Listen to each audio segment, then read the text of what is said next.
Butler, Indiana.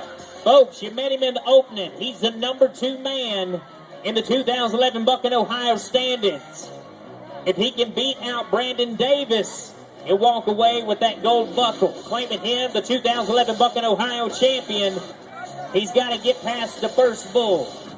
Creek Bend Ranch, chicken and biscuits.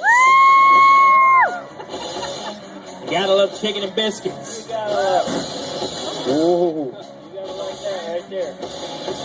Stay right there, buddy. All right, Brody Freed. You're going to need all the help you can get. Creek Bend bringing the heat in the bullpen tonight. Chicken and biscuits isn't going to let you win easy. Ride hard, ride fast. Let's go. Come on, man! Hey, you better run. Yeah, come on over here, Slick. Come on. Yeah, you don't want none of this.